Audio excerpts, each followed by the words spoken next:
Honestly, I thought it was hooey, I thought it was mumbo jumbo until it actually worked and all of my symptoms went away or were drastically minimized. Hello everyone, welcome to Semi Homesteading with Abby. Thank you all so much for being here. I am sitting outside today. You can see my lovely tomatoes growing in the background. They just got pummeled by rain and hail, so I'm hoping they survive. But that is besides the point of this video.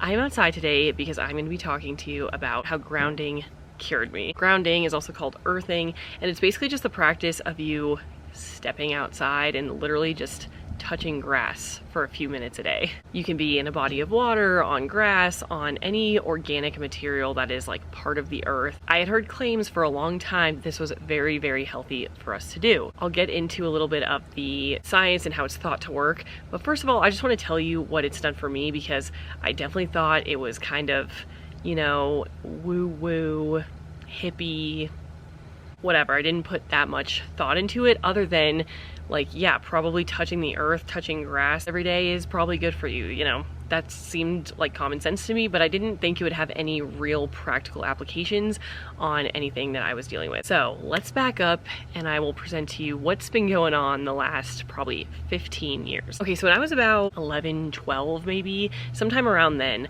I noticed that my hands and feet would really sweat like a ton. And weirdly, my symptoms wouldn't happen as much when I had socks on. So basically for the last, you know, 18 years or so, I have been pretty much wearing socks all the time because that's the only way to keep like my hands and feet from sweating just profusely. If I thought about it too much or if I took my socks off, my hands and feet would just completely sweat.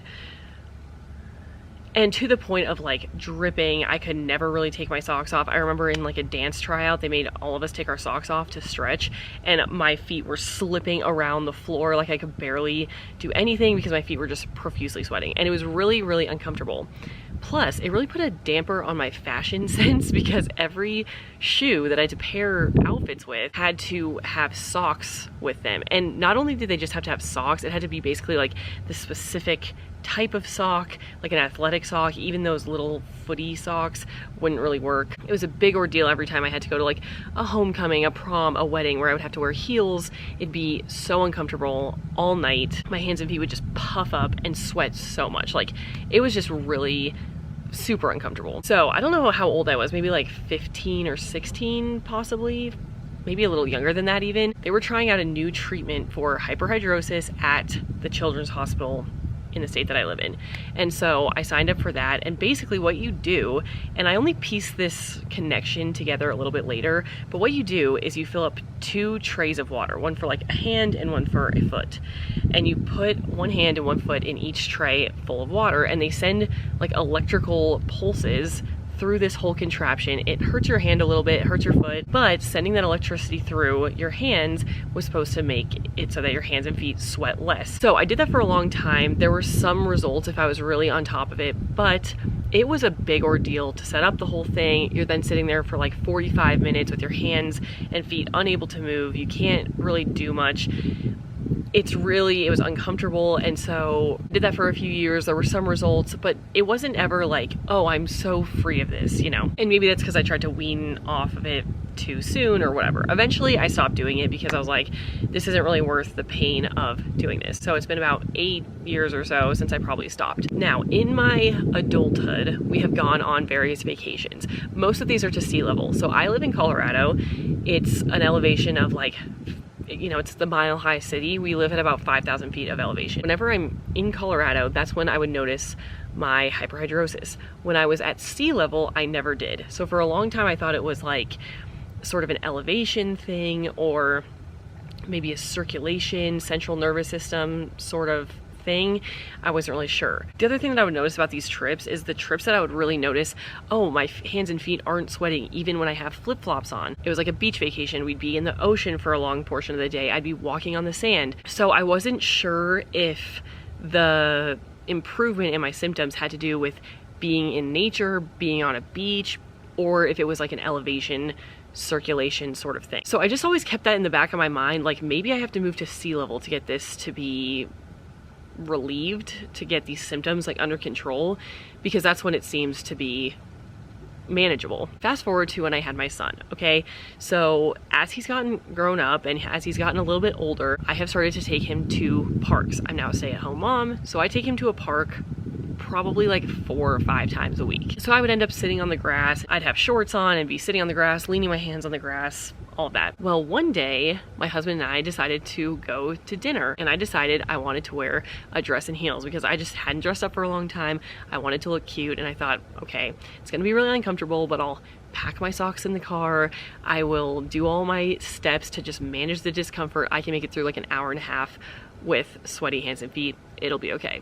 To my absolute shock, I put on my heels and I didn't sweat all dinner. My hands were totally fine. My feet were totally fine. I honestly was like so amazed. And after dinner, I was walking back to the car and I was like, that is so crazy. I didn't have this uncomfortable hyperhidrosis outbreak or symptoms that entire time. So I was confused, and I was telling my husband about it, and I was like, I guess I'm gonna just keep testing that, like keep trying to, you know, wear heels or not wear socks or whatever. So usually when I get out of the bath or out of the shower, I put socks on immediately because otherwise my hands and feet will start sweating. A few days after the dinner, I decided to not put socks on for like an hour, and I was totally comfortable, no sweating in sight. We then went on a trip to Hawaii. Again, no sweating at all. When we came back, I kept testing the no socks theory, and again, everything was fine. Now, occasionally there'd be some sweating if I thought about it way too much, or if I was like, I don't know, on really weird fuzzy carpet or something. Like, there were some minor times when I would sweat a little bit, but it was absolutely nothing like what I had experienced for the last like 15 years of my life. So I started putting all the pieces together, and I realized my hyperhidrosis started to dissipate literally at the exact same time as I started going to parks every week. And so I looked into grounding. Now, I didn't hear anywhere, and I still don't think I've seen a lot about how grounding can cure hyperhidrosis. Those two things, I don't know if lots of people have made the connection yet, but it makes sense when we talk about what grounding is, that the treatment for the hyperhidrosis that was being tested back when I was like 15 involved electricity getting sent through your hands. Okay, so this is what the definition of grounding is and how it works. Grounding can refer to a practice that involves connecting with the Earth's negative electrical charge for health purposes. This can be done outdoors by walking in grass, lying in sand, or swimming in the ocean, or indoors by using grounding equipment like mats, socks, or sheets. When connected to the ground, the body absorbs negative electrons that can neutralize positively charged free radicals, which may damage the body. Some say that grounding can improve mood and promote relaxation, and that exposure to the electrons is important for optimal functioning. You're basically, the Earth is negatively charged, you connect to the Earth, and from what I know, free radicals are positively charged, and so those negative electrons help to neutralize the free radical. I've heard that inflammation in the body goes way down. All of these things are really positive. There's a lot of positive effects with grounding. Even if you don't have hyperhidrosis, it's good to touch grass, literally. So I don't know the exact reason that this works for hyperhidrosis, at least for me. I'm not exactly sure. Now, it could be like an inflammation issue, it could be a circulation issue. My theory about having better circulation at sea level could be correct, and grounding just allows my circulation to work better. It could be a central nervous system. I don't know, okay? Maybe if you're a scientist, drop in the comments why you think this would work for specifically hyperhidrosis. All I know is that it is working. If you have hyperhidrosis, if you have scoured the internet for solutions and cures like I did, try grounding at least 4 to 5 times a week. I think they say 10 minutes at a time is enough. The longer you can be out there, the better, especially in the beginning. I notice a drastic difference on weeks that I'm not out in nature, that I'm not in a park. I did get a grounding mat for the winter because I know that I'm not going to be outside in the grass as much as I am in the summer. So I did get grounding equipment. Do whatever you can to touch the earth. If you think about it, that is how we were meant to live. You know, all of our modern accommodations in our house and stuff. I realized I wasn't like going out and touching grass basically ever. Get some grounding equipment. There's a grounding mat that I got on Amazon that I will link below that's been really helpful on cold days. I know that it seems kind of woo-woo or like hippie energy, but I am a Christian, and if you think about it, God created the earth. God created us. God created us on the earth. It would make sense that to be in our optimal health, we would need to touch the earth, to touch His creation. So yes, I don't know exactly how the specifics of it work in my body with my hyperhidrosis or anything like that, but what I do know is that I have no symptoms since I have started grounding regularly. So I just wanted to make this video as a PSA. I've searched high and low for many years for some sort of cure. I really hope it works for you. All right, well, that's it for this video. Thank you all so much for being here. Subscribe to my channel. I'll see you next week for another video. Bye everyone.